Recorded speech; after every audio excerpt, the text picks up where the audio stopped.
बिस्मिल्लाहिर्रहमानिर्रहीम। अस्सलाम वालेकुम दोस्तों, बहुत ही खुशखबरी देने वाला हूँ। आज एक बड़ी खुशखबरी जो है मौसूल हो चुकी है। इसके अलावा नून लीग के अरकान में फूट पड़ चुकी है और पीपल्स पार्टी के अरकान में बिल्कुल फूट पड़ चुकी है। कल जो इमरान खान नैब में आए तो वहाँ से पहले लतीफ़ कोसा आए हुए थे, एतजाज़ एहसन आए हुए थे, उसके साथ वकला टीम भी मौजूद थी। इसके हवाले से भी आपको बताएंगे कि क्यों लतीफ़ कोसा जो है वो इमरान खान से पहले पहुंच चुके थे। इसके अलावा इमरान खान जो है उसका सलाहाना केस वो भी फारिग कर दिया गया। सबसे पहले ममनुआ पांडे केस, उसके अलावा इद्दत में निकाह का केस, इसके अलावा अब अलकादिर का ट्रस्ट का बस केस बाकी है। और एक वकील जो है वो भी गैर कानूनी तरीके से वो FIR दर्ज की गई थी, उसमें इमरान खान का तो कुछ इन्वॉल्वेशन है ही नहीं। तो किस तरह इमरान खान को इन्वॉल्व किया गया था उस केस में, वो भी इंशाल्लाह बहुत जल्द फारिग कर दिया जाएगा। अलकादिर ट्रस्ट का केस है, इंशाल्लाह उसमें भी हमारा खान और हमारा मुर्शिद जो है वो सरगुरू होगा। तो दोस्तों आज की बहुत बड़ी खुशखबरी ये है कि 25 नून लीग अरकान जो है उसकी इमरान खान से मुलाकात हुई है और ये हमारी कन्फर्म ज़राए के मुताबिक उसमें चौधरी निसार भी शामिल है जो पहले से नून लीग से अलहदगी इख्तियार कर चुके हैं। इसमें 6 ऐसे लोग हैं जो इसमें आज हुकूमत में शामिल भी है और वजारतें भी उनके पास है। इसमें से ज़्यादातर लोग जो है वो नून लीग से है, कुछ का ताल्लुक पीपल्स पार्टी से है और 2 का ताल्लुक काफ लीग से है जो कि अभी भी काफ लीग से जुड़े हुए हैं और हुकूमत में शामिल है।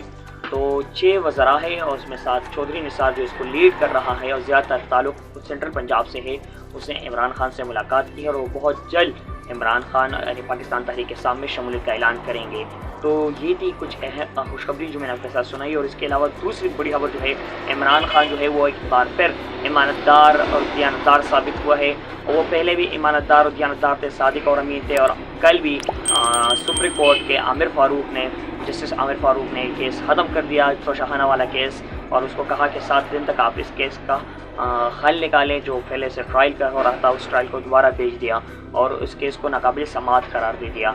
तो बहुत ही अच्छी खबर है इमरान खान के हवाले से और पाकिस्तान तहरीक इंसाफ पर अच्छा दिन आने वाला है। और इमरान खान ने जुम्मे के रोज़ जो है वो एहतजाज का ऐलान भी किया है। मैं आप लोग सब लोगों से गुजारिश है, क्योंकि तो हम इस चीज़ पर ईमान रखते हैं तो काइंडली इसमें भरपूर शिरकत करें। ये ना देखें कि कौन एहतजाज कर रहा है कौन एहतजाज नहीं कर रहा, काइंडली उस एहतजाज में भरपूर शिरकत करें, क्योंकि ये कुरान की बेहरमती है और हमें ईमान पर और हमारे इस्लाम पर जिसकी बेहरमती होगी हम उस पर इकट्ठे हैं और हमारा ईमान है इंशाअल्लाह। और हम इस पर ईमान और यकीन रखते हैं कि अल्लाह ताला एक है, हज़रत मोहम्मद सल्लल्लाहु अलैहि वसल्लम अल्लाह के रसूल है और कुरान करीम हमारी एक मुअज़्ज़ज़ किताब है। और मेरी तमाम मुस्लिम ममालिक से गुजारिश है कि इसको एक ऐसा दर्जे दिया जाए, इसको किताब का दर्जा नहीं दिया जाए बल्कि इसको मज़हब का दर्जा दिया जाए, ताकि ये इसके साथ फिर ऐसे लोग बेहरमती ना करें, क्योंकि ये हुकूमत सतह पर हुआ है।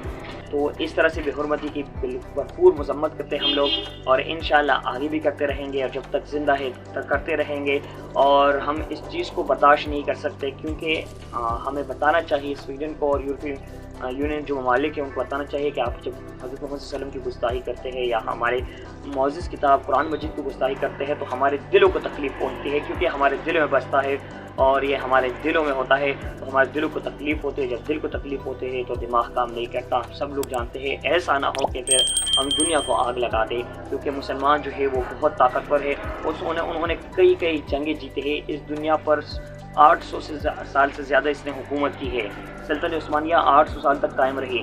तो ऐसा ना हो कि दोबारा ऐसा कुछ हो जाए। इस पर कानून साजी करनी चाहिए यूरोपीय यूनियन ममालिक को, ताकि आइंदा कोई ऐसा अमल ना करे, जो करे उसको सख्त से सख्त सज़ा दी जाए।